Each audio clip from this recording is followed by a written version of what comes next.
Hello friends, Ramya வீட்டு சமையலுக்கு உங்களை வரவேற்கிறேன். நம்ம இன்றைக்கு பொங்கல் செய்ய போகிறோம். ஒரே பாட்டில் பொங்கல் செஞ்சுட்டு அதில் வெண்பொங்கலும் ஸ்வீட் பொங்கலும் சேர்த்து தான் நம்ம பண்ண போகிறோம். நான் இன்றைக்கு அதுக்கு ஒரு 1/4 கிலோ பச்சரிசி எடுத்துருக்கிறேன். பொங்கல் பச்சரிசி எடுத்துக்கலாம், மாவு பச்சரிசி கூட முன்னெல்லாம் போடுவாங்க. ஆனால் பொங்கல் பச்சரிசின்னு கேட்டிங்கன்னா நல்ல ஒரு பச்சரிசி கொடுப்பாங்க. அதில் பண்ணிங்க அப்படின்னா நல்லாயிருக்கும். இல்லை இந்த கொல்லம் ரைஸ்லாம் கிடைக்கும், நார்த்தில் பார்த்திங்கன்னா கொல்லம் ரைஸ்லாம் இருக்கும், அது கூட நல்லாயிருக்கும். 2 கப்புக்கு நான் 1 கப்புக்கு பாசிப்பருப்பு போட்டுக்கிறேன். 2 கப்புக்கு 1 கப்பு நம்ம பாசிப்பருப்பு போட்டுக்கலாம். பாசிப்பருப்பு நிறைய போடும்போது நல்லாயிருக்கும். இப்போ இதை நல்லா வாஷ் பண்ணி ஒரு 1/2 மணி நேரம் ஊற வச்சிடலாம். இப்போ பருப்பையும் அரிசியும் நம்ம ஊற வச்சுருக்கோம். ஒரு 1/2 மணி நேரம் நல்லா ஊறட்டும். அதில் பார்த்திங்கன்னா 1/4 கிலோ அரிசி தான் போட்டிருக்கோம். அதில் ஒரு 150 கிராம் தான் நம்ம பாதியை தான் நம்ம சக்கரை பொங்கல் பண்ண போகிறோம். 150 கிராம் அரிசி, மீதி ஒரு 100 கிராம் வெண்பொங்கல் மாதிரி பண்ண போகிறேன். பாதி தான் எடுக்க போகிறேன். அதனால நான் ஒரு 180 கிராம் சக்கரை சேர்த்துருக்கேன். சக்கரை பொங்கலுக்கு ஏற்ற மாதிரி, அதாவது வெல்லம் சேர்த்துட்டு ஜஸ்ட் ஒரு 50 ml தண்ணி சேர்த்துட்டு அப்படியே நல்லா கெட்டியாக காய விட்டுருங்க. அதுக்கப்புறம் அதில் குப்பை மண் இருந்தால் வடிகட்டிட்டு கொஞ்சம் திக்காக காய்ச்சி எடுத்துக்கலாம். இப்போ நான் வெந்நி போட்டு வச்சுருக்கேன். மண்பானையில் தான் செய்ய போகிறேன். புதுப்பானை பழக்கிறதுக்கு நான் வாங்கின கடையில் கேட்கும்போது ஊரில் என்ன சொன்னாங்கன்னா, நைட்டுக்கு நல்லா வெந்நி கொதிக்க வச்சுட்டு அப்படியே வச்சுருங்க, பானையும் நல்லா இறுகிடும், அப்புறம் காலையில் கொட்டிட்டு நீங்கள் பொங்கல் பண்ணிக்கலாம்னு சொன்னாங்க. பால் சேர்த்தாலும் பொங்கும், அதே நேரத்தில் நம்ம அரிசி ஊற வச்ச தண்ணியோட சேர்த்து பொங்கினாலும் நல்லா பொங்கி வரும். உங்களுக்கு பொங்கி வழியன்னா அந்த அரிசி ஊற வச்ச தண்ணி கொஞ்சம் பாலும் கூட சேர்த்துக்கலாம். நான் இன்றைக்கி பால் சேர்க்கலை, அரிசி ஊற வச்ச தண்ணி மட்டும் சேர்த்துருக்குறேன். இப்போ இது நல்லா பொங்கட்டும். பொங்குற வரைக்கும் நம்ம விடலாம். அரிசியும் பருப்பு கண்டிப்பாக ஒரு 20 நிமிஷமாவது ஊற வச்சுக்கோங்க, அப்போ தான் உங்களுக்கு நல்லா சாஃப்டாக வெந்து வரும். வெல்லம் பார்த்திங்கன்னா நல்லா கரைஞ்சிருச்சு. நம்ம அளவாக தண்ணி ஊற்றி, ஒருவேளை தண்ணி காணலைன்னா திரும்ப ஊற்றிக்கோங்க. நான் திரும்ப ஒரு 50 ml தண்ணி ஊற்றினேன். ரொம்ப தண்ணியாகவும் ஆகிடக்கூடாது, பாகு மாதிரியும் ஆகிடக்கூடாது. இப்போ இது நம்ம பொங்கல் ரெடி ஆகிறதுக்கே பார்த்திங்கன்னா இது கொஞ்சம் திக்காகவே ஆகிடும், கரெக்டாக இருக்கும். 100 ml தண்ணி சேர்த்துருக்கேன் இந்த 150 கிராம் வெல்லத்துக்கும். இதை நம்ம வடிகட்டி எடுத்துக்கலாம். நான் கண்டிப்பாக குப்பை மண் ஏதாவது இருக்கும், அதனால் நம்ம வடிகட்டி எடுத்துக்கிறது நல்லது. பார்த்தீங்களா, பாத்திரத்தில் எவ்வளோ குப்பை இருக்குது பாருங்கள். இப்போ நமக்கு வெல்லமும் ரெடி ஆகிட்டு, வெல்லத்தை கண்டிப்பாக காய்ச்சிட்டு தான் சேர்க்கணும். இல்லை மண் குப்பை இருந்தால் பரவாயில்லன்னு நினச்சிங்கன்னா டேரெக்டாக போடலாம். நிறைய பேர் டேரெக்டாகவும் போடுவாங்க. இப்போ இது இவ்வளோ தண்ணியாக இருக்குல்ல, நம்ம இதில் சேர்க்கும் போது இன்னும் கூட திக்காகிடும், அவ்வளோதான். ரொம்ப பாகாகவும் இருக்கக்கூடாது, ரொம்ப தண்ணியாகவும் இருக்கக்கூடாது. அதனால் ஒரு 50 mlலேருந்து 100 ml தண்ணி தேவைக்கு தக்கன சேர்த்துக்கோங்க. நல்லா நுணுக்கி சேர்த்திங்கன்னா 50 ml கரைஞ்சிரும். நான் கொஞ்சம் பெரிய பீஸாக போட்டதுனால 100 ml தண்ணி சேர்க்க வேண்டியது இருந்துச்சு. இப்போ இதை எடுத்து வச்சிடலாம். பொங்கல் பொங்கி வழிஞ்சிருச்சு. நான் அதை வீடியோ எடுக்கலை. தேங்காய் தூவிட்டு இருக்கும்போதே பார்த்திங்கன்னா வெள்ளைப்பாகு காய்ச்சாச்சு. பொங்கல் நல்லா சிறப்பாக பொங்கி வழிஞ்சிருச்சு.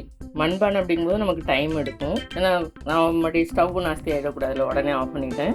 இப்போ நல்லா வேகட்டும். வெந்ததுக்கப்புறம் தான் நம்ம இது எல்லாமே சேர்க்க போகிறோம். இப்போ பொங்கல் சூப்பராக சரியாக பொங்கி வந்துருச்சு, நல்லா குழஞ்சி. நான் 1 டம்ளர் அரிசிக்கு 5 டம்ளர் தண்ணி அந்தளவுக்கு வச்சுருந்தேன். ஏன்னா 2 டம்ளர் அரிசி 1 டம்ளர் பருப்பு வந்தது. அந்த அரிசிக்கு மட்டும் கணக்கு பண்ணி 1 டம்ளருக்கு 5 டம்ளர் போட்டிருந்தேன். இப்போ இதில் நம்ம பாதியை எடுத்து வச்சிடலாம். இதில் பாதி வெண்பொங்கலுக்குள்ள, அதனால் நான் பாதி எடுத்துக்கிறேன்.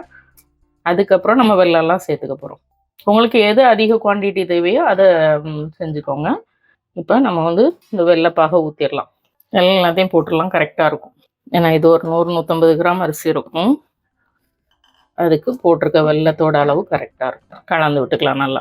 இனிப்பு காணலை, உங்களுக்கு எக்ஸ்ட்ரா வேணும்னா நாட்டு சக்கரை சேர்த்துக்கோங்க. அதுக்கப்புறம் வெல்லத்தை முழுசாக போடாதீங்க. வெல்லம் போட்டாச்சு. அப்புறம் தேங்காய் துருவல் போட்டுக்கலாம்.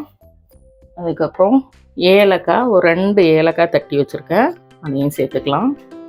கொஞ்சம் தித்திப்பை எடுத்து கொடுக்கணும், அதுக்கு ஒரு 2 பிஞ்சு உப்பு, அவ்வளோ போதும். இந்த வெல்லம் பூரா. வெல்லம் ரொம்ப தண்ணியாக வச்சுட்டிங்கன்னா அந்த பொங்கல் சாப்பிட்றதுக்கு ஒரு மாதிரி தண்ணியாகவே இருந்த மாதிரி இருக்கும், ஒட்டாத மாதிரி இருக்கும். எவ்வளோ வெல்லம் போட்டாலும் ஒரு மாதிரி சப்புன்னு இருக்கிற ஒரு ஃபீல் இருக்கும் தெரியுமா, அது உப்பு போடலைனாலும் வரும்.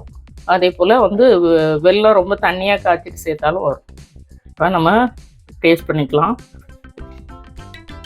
இப்போ நம்ம டேஸ்ட் பண்ணோம். இன்னும் 2 உப்பு போட வேண்டியதுக்கு போட்டுக்கிறேன். திரும்ப 2 பஞ்சு உப்பு போட்டுக்கிறேன்.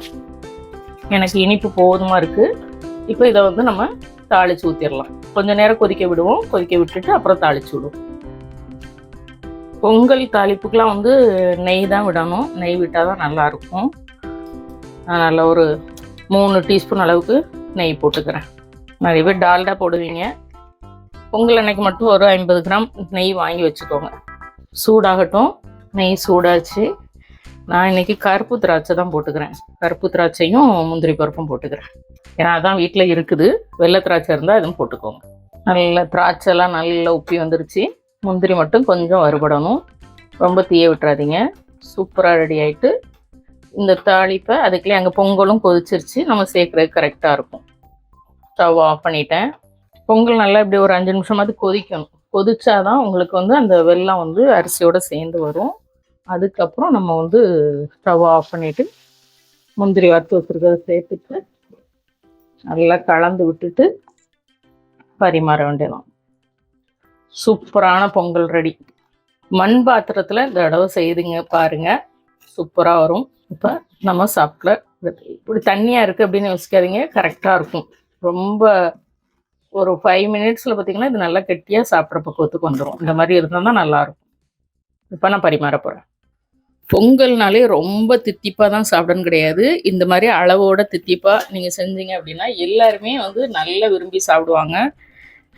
கண்டிப்பாக இதே மாதிரி அளவுகளோடு ட்ரை பண்ணுங்கள். பிடிச்சிருந்தா லைக் பண்ணுங்கள், ஷேர் பண்ணுங்கள், சப்ஸ்கிரைப் பண்ணுங்கள். வீட்டில் சமைத்து சாப்பிடுங்க. வீணாக்காமல் சாப்பிடுங்க. மீண்டும் புது வீடியோவில் சந்திக்கலாம். பாய்.